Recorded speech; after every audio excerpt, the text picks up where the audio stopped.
Grade 12 Biology Session A မှာအမှတ်30ဘူးအပြည့်မရမှာဆိုလို့စိတ်ပူနေပါသလားပုံထဲမှာလည်းလွယ်ကူရှင်းလင်းစွာလေ့လာနိုင်မယ် BioSmart Learner Application ရှိနေတာ BioSmart Learner Application ဆိုတာဘယ်လိုမျိုးလဲဆိုတာဆက်ပြီးတော့ရှင်းပြပေးပါမယ်ပြီးတော့ BioSmart Learner ဆိုတာဘာလဲ BioSmart Learner ဆိုတာက Telegram account တစ်ခုရှိုံနဲ့ကိုယ့်ရဲ့ဖုန်းသို့မဟုတ်ကွန်ပျူတာထဲမှာ Biology Session A နဲ့ပတ်သက်တဲ့မေးခွန်းတွေနဲ့ရှင်းလင်းချက်တွေကိုအလွယ်တကူ interactive လေ့လာနိုင်မဲ့ Education Application တစ်ခုပဲဖြစ်ပါတယ်။ဒါဆိုရင် BioSmart Learner Application ကဘယ်သူဖန်တီးထားတာလဲ။အဲ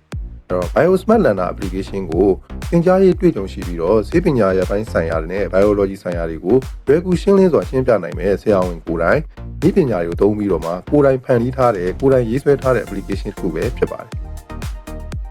BioSmart Learner Application မှာဘာတွေပါဝင်ပါလဲ BioSmart Learner Application မှာဆိုလို့ရှိရင်ကျောင်းသားတွေအတွက်အမှတ်အပြည့်ရနိုင်တယ်လို့မျိုးအမှတ်ဆုံးရှုံးမှုလည်းများနိုင်တဲ့ Session A အမှတ်30ဘူးအတွက် True or False question, Fill in the blank question နဲ့ Choose the correct answer question တွေကိုအလွယ်တကူလေ့ကျင့်ပြီးတော့မှဖြေဆိုလေ့လာနိုင်မှာပဲဖြစ်ပါတယ်။ဒါဆိုရင် BioSmart Learner Application မှာဆိုရင်အလွယ်တကူလေ့ကျင့်နိုင်မဲ့ Session A မေးခွန်းပေါင်းဘယ်လောက်ပါဝင်ပါလဲ။ BioSmart Learner Application မှာဆိုလို့ရှိရင် Session A အတွက်မေးခဲ့တဲ့မေးခွန်းဟောင်းတွေကို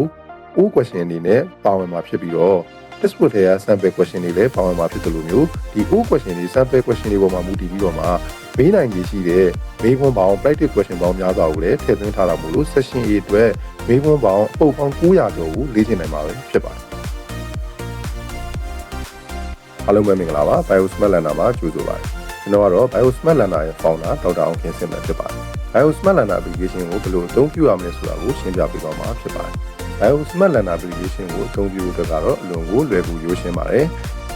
Telegram account ဖွင့်ထားတဲ့ဖုန်းသို့မဟုတ်ကွန်ပျူတာရှိလို့ရှိရင်စတင်ပြီးတော့လေ့လာလို့ရပါပြီပေးထားတဲ့ link ကနေပြီးတော့ဝင်လိုက်တာနဲ့ BioSmart Learner တွေကိုရောက်သွားရင် step box ဆိုတာလေးကိုနှိပ်ပေးပါနှိပ်လိုက်လို့ရှိရင်ခုလိုမျိုးစတင်ပြီးတော့တွေ့ရမှာဖြစ်ပါတယ်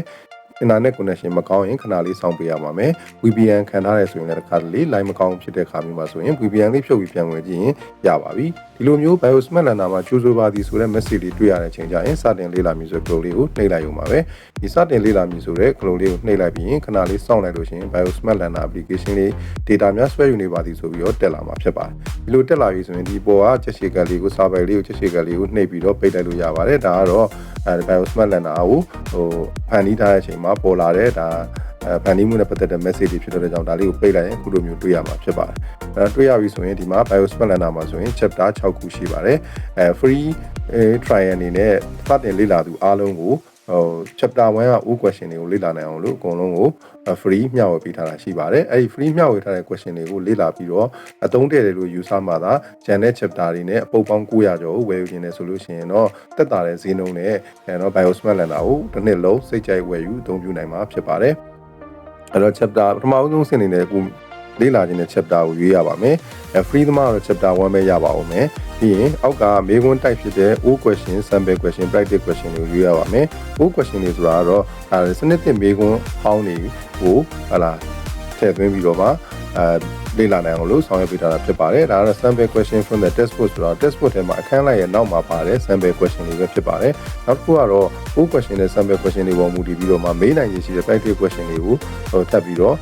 ့ထည့်သွင်းလေ့ကျင့်ပေးဖို့အတွက်လုပ်ထားတာဖြစ်ပါတယ်နောက်တစ်ခုကဒီအောက်မှာ true false နဲ့ fill in the blank နဲ့ choose the correct answer ဆိုပြီးတော့ question type 3ခုကိုရွေးပြီးတော့လေ့လာလို့ရပါတယ်။ပါမွဲမှာ7မှတ်ဖို့စီမေးမယ် true or false ရဲ့ fill in the blank ရဲ့ choose the correct answer ရဲ့ဖြစ်ပါတယ်။ပြီးတာနဲ့အသစ်စတင်ပြီဆိုရင်နှိပ်လိုက်တာနဲ့စပြီးတော့ဖြေလို့ရပါပြီ။ဒီမှာဆိုရင် true or false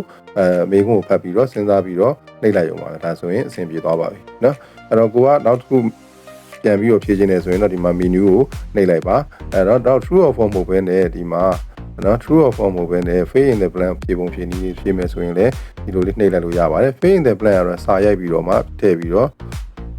နော်ဒီပြုမိဆိုတာလေးကိုနှိပ်တာမဟုတ်ရင်လည်းကိုယ့်ရဲ့ဖုန်းကကွန်ပျူတာအန်တာကိုနှိပ်လိုက်ရင်ရပါပြီဒီလိုဖြေလိုက်လို့ရှိရင်ဒီမှာရှင်းလင်းချက်အတူလေးကိုစပြီးတော့ဖတ်လို့လည်းရပါတယ်ဒီရှင်းလင်းချက်အတူလေးကိုဖတ်လို့ဆက်ပြီးတော့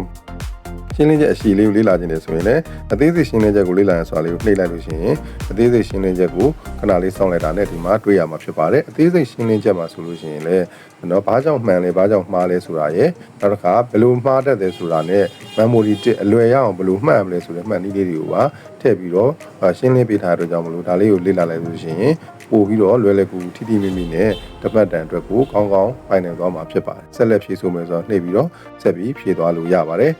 နောက်တစ်ခါဒီမှာဆိုရင် choose the correct answer ဆိုလို့ရှိရင်နော် choose the correct answer လေးရွေးပြီးတော့အသစ်ဖြည့်ဆို့ပြီးနှိပ်လိုက်ပါအဲ့တော့ကိုဖြည့်ခြင်းနဲ့ ABCD လေးကိုပတ်ပြီးတော့ ABCD လေးကိုအောက်မှာခလုံးလေးကိုနှိပ်ပြီး select လုပ်လိုက်ရုံနဲ့နော်အဖြေမှန်မှားကိုသိရှိနိုင်ပြီးတော့ရှင်းလင်းချက်အတူလေးကိုစတွေ့မယ်ပြီးရင်သေးစိတ်ရှင်းလင်းချက်ကိုဆက်ဖတ်ခြင်းနဲ့ဆိုရင်သေးစိတ်ရှင်းလင်းချက်ကိုနှိပ်လိုက်တာနဲ့သေးစိတ်ရှင်းလင်းချက်ကို